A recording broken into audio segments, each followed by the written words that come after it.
Hello दोस्तों, study revolution channel पर आपका स्वागत है। दोस्तों, जैसा कि आप सभी जानते हैं, UP triple S C ESO का नोटिफिकेशन आ चुका है। काफ़ी समय से इसका इंतज़ार हो रहा था कि ये नोटिफिकेशन नहीं आ रहा है, लेकिन अब ये नोटिफिकेशन आ चुका है। दोस्तों, 20 मार्च 2026 को UP triple S C ESO का नोटिफिकेशन आया था और फॉर्म फिलिंग की जो स्टार्ट डेट है वो 21 अप्रैल 2026 से आप इसमें फॉर्म फिल कर सकते हैं और लास्ट डेट है 11 मई 2026 फॉर्म फिलिंग की। और संशोधन की तिथि है 18 मई 2026 तक आप फॉर्म को संशोधन कर सकते हैं अगर आपसे कोई मिस्टेक हो गई है। दोस्तों, इस वीडियो के माध्यम से आपके हम सभी डाउट्स क्लियर करेंगे, चाहे फिर वो एजुकेशनल क्वालिफिकेशन के रिगार्डिंग हो, पोस्ट ग्रेजुएशन में आप एलिजिबल हैं या नहीं हैं, या ओ लेवल के समकक्ष जो है आपके लिए डाउट हैं, उन सभी डाउट्स को हम क्लियर करने की इस वीडियो के माध्यम से कोशिश करेंगे। आप हमारे साथ इस वीडियो में अंत तक बने रहिएगा। दोस्तों, अब मैं बेसिक बेसिक जानकारी इसमें आपको दे दे रहा हूँ। जैसे कि एप्लीकेशन फ़ीस इसमें 25 रुपये का फ़ीस है जो कि मांगा गया है, और लास्ट डेट तक आपका फ़ीस जो है वो रिफ्लेक्ट कर जाना चाहिए इनके सिस्टम पे, बैंक अकाउंट में एक वेरीफाई करके बटन रहेगा वहाँ पर एप्लीकेशन फॉर्म में, वहाँ जाके आपको अपना फ़ीस वेरीफाई करना होगा। और एज रिलैक्सेशन है जैसा कि हर फॉर्म में रहता है यूपी के डोमिसाइल कैंडिडेट्स के लिए। और एप्लीकेंट के लिए जो है अपना फॉर्म का प्रिंट आउट संभाल कर रखना होगा, क्योंकि जब आपका डीबी होगा तब एप्लीकेशन फॉर्म का प्रिंट आउट वहाँ पर डॉक्यूमेंट वेरिफिकेशन मांगते हैं, तो इस बार ये वाली गलती मत कीजिएगा, फॉर्म जरूर आप संभाल करके रखिएगा। अगला है, आइए पोस्ट के बारे में। टोटल 929 पोस्ट के लिए ये एडवर्टीजमेंट निकला है, जिसमें economic and statics division UP में 267 टोटल वैकेंसीज हैं। और स्पेशल जो वैकेंसीज हैं, मतलब बैकलॉग की बोल सकते हैं इनको, 234 ये इस तरह की वैकेंसीज हैं। और स्टेट टैक्स डिपार्टमेंट में 75 पोस्ट, फॉरेस्ट डिपार्टमेंट में 54 पोस्ट, और एनिमल हस्बेंड्री में 60 पोस्ट, और बाकी की अदर डिपार्टमेंट्स में अलग अलग तरह की पोस्ट हैं। तो इस हिसाब से टोटल 929 पोस्ट पर यह विज्ञापन निकला हुआ है। अब इसके बाद दोस्तों, जो हम लोगों का मेन डाउट है, हम साथ सीधे उसी पर मुद्दे पर आते हैं कि एजुकेशनल क्वालिफिकेशन इसमें क्या क्या मांग रहे हैं। जनरली इसमें मास्टर्स मांगा जा रहा है, मैथमेटिक्स, कॉमर्स, इकोनॉमिक्स, स्टैटिक्स इसमें। और ओ लेवल कंप्यूटर नॉलेज मांगा जा रहा है, 1 साल का कंप्यूटर डिप्लोमा। अदर एलिजिबिलिटी क्या क्या है? वैलिड आपके पास पैट स्कोर होना चाहिए। यूपी के डोमिसाइल अगर आपके पास है, अगर आप उसमें चाहते हैं रिलैक्सेशन, तब आप सिर्फ आप यूपी के डोमिसाइल सर्टिफिकेट आपको लगाना पड़ेगा। ईडब्ल्यूएस कैटेगरी अगर आपके पास है, तो अगर आप ईडब्ल्यूएस का लेटेस्ट सर्टिफिकेट आपको लगाना होगा अगर आप ईडब्ल्यूएस कैटेगरी के लिए क्लेम करना चाह रहे हैं। और सिलेक्शन प्रोसेस, आपका रिटन एग्जाम रहेगा, 100 क्वेश्चंस का 1/4 का नेगेटिव मार्किंग रहेगा। सिलेबस के ऊपर हम डिटेल्ड वीडियो अलग से बनाएंगे। इंटरव्यू इसमें नहीं है। और उसके बाद डीबी, और बस आप उसके बाद आपका ज्वाइनिंग। मेन जो है इस वीडियो बनाने का मोटिव आपका डाउट सभी के सभी क्लियर कर देना। सबसे पहले आपका मेन डाउट जो है वो पोस्ट ग्रेजुएशन डिग्री किस किस तरह की मांगी जा रही है, उसके विषय में हम चलते हैं। देखिए, यहाँ पर जो मांगा जा रहा है, अनिवार्य शैक्षिक योग्यता, भारत में विधि द्वारा स्थापित किसी विश्वविद्यालय से गणित या गणितीय सांख्यिकी या वाणिज्य या अर्थशास्त्र या सांख्यिकी में स्नातकोत्तर उपाधि या सरकार द्वारा इसके समकक्ष मान्यता प्राप्त कोई अर्हता। तो समकक्ष कौन कौन सी होने वाली हैं, आइए उसके ऊपर जरा डिटेल हम लोग देख लेते हैं। देखिए, अगर आप MBA and management science related अगर आपने किया हुआ है, तो एमबीए कौन कौन सा आपके पास होना जरूरी है? MBA finance, accounting, production finance, financial management, financial control और एचआर। और masters of management study, masters of finance control. अगर आपके पास एमबीए इन सब स्ट्रीम से हैं, तो आप इस फॉर्म को भरने के लिए एलिजिबल हैं। अब आइए दूसरा देखते हैं, एम कॉम वाले जो विद्यार्थी होते हैं उनके लिए क्या क्या सब्जेक्ट्स होने चाहिए। अगर आपने पास एम कॉम है, M com applied business economics, M com business management, M com applied economics, M com accountancy and business statics, M com M masters of finance control अगर आपके पास है, तो आप इस फॉर्म को भरने के लिए एलिजिबल हैं। आइए, एमएससी अगर आपके पास है, एमएससी में आप क्या क्या मांगा जा रहा है, तो देखिए, एमएससी मैथ्स से होना चाहिए, एमएससी स्टैटिक्स से होना चाहिए। इसके साथ में अगर आपके पास मैथ्स और दूसरा कोई सब्जेक्ट है, तब भी आप एलिजिबल होंगे। जैसे कि इंटीग्रेटेड एमएससी स्टैटिक्स होता है एक, एमएससी मैथ्स एंड स्टैटिक्स होता है, पीजी होता है मैथमेटिकल स्टैटिक्स से, एक होता है MSc mathematics and computer science. MSc mathematics के साथ और भी दूसरा सब्जेक्ट जैसे कंप्यूटर साइंस हो गया, कंप्यूटिंग हो गया, साइंटिफिक कंप्यूटिंग हो गया, एमएससी स्टैटिक्स हो गया, MSc statics with computer programming हो गया, एमएससी मैथमेटिक्स एंड इंफॉर्मेशन हो गया, एमएससी एग्रीकल्चर स्टैटिक्स हो गया, एमएससी बायोस्टैटिक्स हो गया, health statistics, operation research, applied statistics and information, MTech, mathematics and computing. अगर आपके पास इस तरह के एमएससी हैं, तो आप इस फॉर्म को भरने के लिए एलिजिबल हैं। अब आइए एमए, जो स्टूडेंट्स ने एमए किया हुआ है उनके लिए क्या क्या योग्यताएं हैं।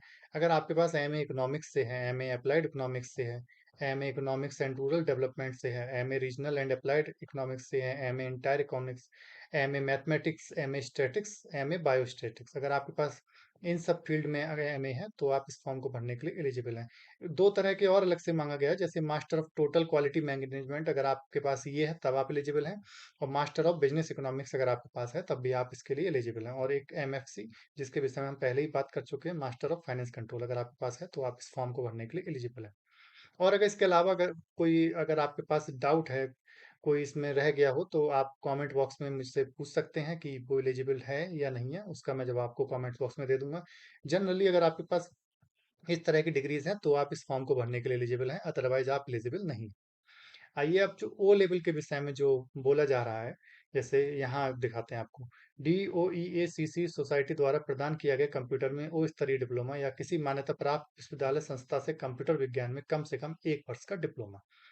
तो इसके विषय में जो डाउट है, तो आप मान के ये चलिए कि अगर आपके पास ओ लेवल है और किसी रिकॉग्नाइज्ड यूनिवर्सिटी से 1 साल का कंप्यूटर साइंस में डिप्लोमा है तो आप एलिजिबल हैं। अब जो 1 साल का जो डिप्लोमा होगा वो किस तरह का आपके पास होना चाहिए, तो देखिए एक बार एक गाइडलाइन आई थी गवर्नमेंट की कंप्यूटर कोर्स ओ लेवल तथा उसकी समकक्षता निर्धारित किए जाने के संबंध में। तो अगर आपके पास इसमें से कोई कोर्स है तो आप एलिजिबल हो सकते हैं। जैसे अगर आपके पास यूजीसी एनआईएलटी से ओ लेवल का पाठ्यक्रम किया हुआ है तब आप एलिजिबल हैं। दूसरा, किसी बोर्ड, यूनिवर्सिटी, यूजीसी, एआईसीटीई, एनआईएलटी, इस चीज पे आप ध्यान दीजिएगा, या किसी मान्यता प्राप्त सरकारी या निजी संस्था। देखिए मान्यता प्राप्त सरकारी और निजी संस्था में बच्चों के लिए बहुत सारा डाउट होता है, जैसे लोग अलग अलग जगह से अलग अलग तरह के डिप्लोमास बनवा लेते हैं। तो मान्यता प्राप्त वो होता है जो यूजीसी से मान्यता प्राप्त हो। किसी और से अगर मान्यता प्राप्त अगर आपका होने वाला है तो उसको मान्यता प्राप्त नहीं बोला जाता है। यूजीसी या गवर्नमेंट एफिलेटेड बॉडीज जो होती हैं उनके द्वारा अगर ये मान्यता प्राप्त होगा तभी आपका इस तरह का माना जाएगा, वरना वो इनवैलिड माना जाता है। जैसे कि आपका DOAP है, DOMA, ADC, ADCA, ADCH, ADCP, DCA, DCFA, DCS, DCTT, DIP, DISA, DISF, DIT, DST, DTP, MDCA, MDCISM, MDIT, MOMSP, CI and SN, ADCST, ADHN, ADI, ADP, ADSE, AITT, PGDC, WD।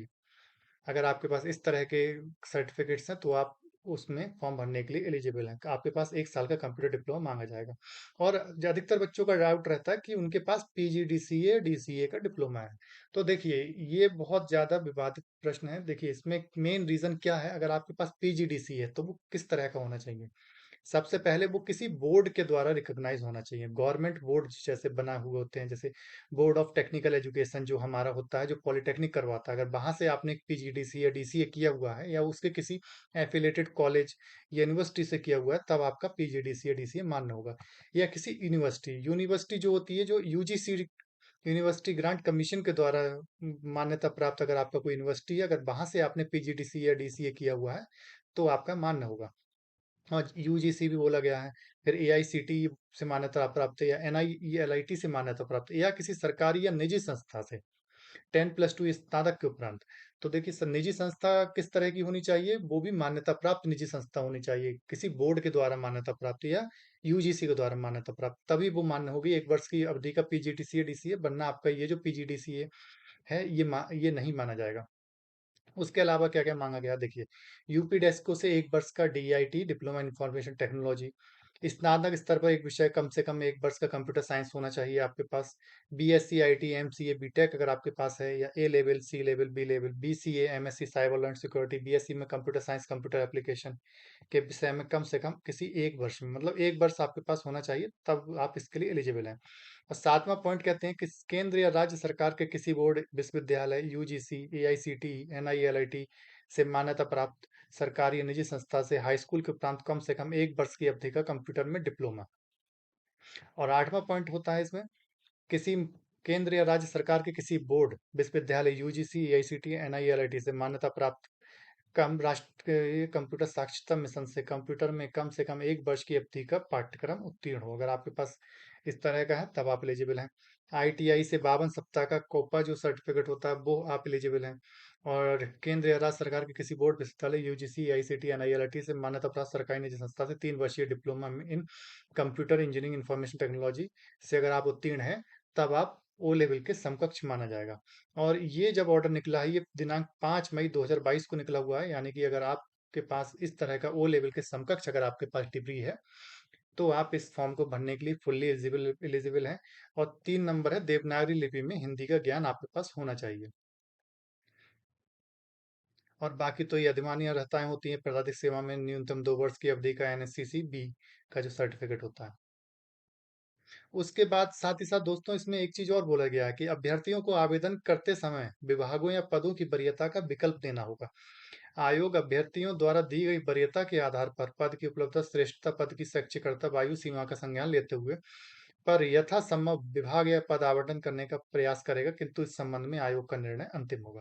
तो दोस्तों अगर आपके लिए हर एक विभाग के बारे में जानकारी चाहिए तो आप कमेंट बॉक्स में लिखिए, मैं अलग अलग विभाग के बारे में, किस तरह का वर्किंग नेचर होता है, फील्ड ड्यूटीज कैसी होती हैं या नहीं होती हैं, ऑफिस पर कैसा होता है, जैसे ये अर्थ एवं संख्या प्रभाग है, राज्य कर आयुक्त है, इसमें आपको अपना वो देना पड़ेगा कि हम किस विभाग में प्रेफरेंस पहले रखते हैं, किसको बाद में रखते हैं, ताकि उसी हिसाब से आपको अलॉट किया जा सके वो वाला विभाग। जैसे प्रधान वन संरक्षक है, प्रधान मुख्य है, प्रशिक्षण एवं सेवा आयोजन है। हम मैं सभी पदों जो विभाग हैं उन सभी विभागों के बारे में आपको एक डिटेल्ड वीडियो बना करके दे दूंगा, आप कमेंट कर दीजिए। और बाकी इसमें आप सब नोटिफिकेशन पढ़ ही चुके हैं। बस मेन डाउट जो था एजुकेशनल क्वालिफिकेशन को रिलेटेड था, तो अगर आपके पास इस तरह का डिग्रीज है तो आप इस पद के लिए एकदम एलिजिबल हैं, आप फॉर्म भर सकते हैं। और ओ लेवल के लिए भी मैंने आपको पूरा क्लियर कर दिया है कि ओ लेवल के समकक्ष क्या क्या मांगा जा सकता है वो। और बात रहेगी पैड कट ऑफ की, तो अगर आप सब इसमें अगर कंपटीशन बहुत कम, अगर आपके पास जीरो से भी प्लस नंबर है, बस प्लस में अगर आपके पास नंबर है तो आप इसमें अप्लाई कर सकते हैं और आप मेंस एग्जाम में बैठ सकते हैं। और आप मेरे चैनल को सब्सक्राइब कीजिए, वीडियो को शेयर कीजिए और वीडियो को लाइक कीजिए। और मैं सारा का सारा स्टडी मटेरियल और जो कुछ भी आपकी हेल्प रहेगी वो इस वीडियो के माध्यम से आपको प्रदान करने की कोशिश करूंगा। धन्यवाद।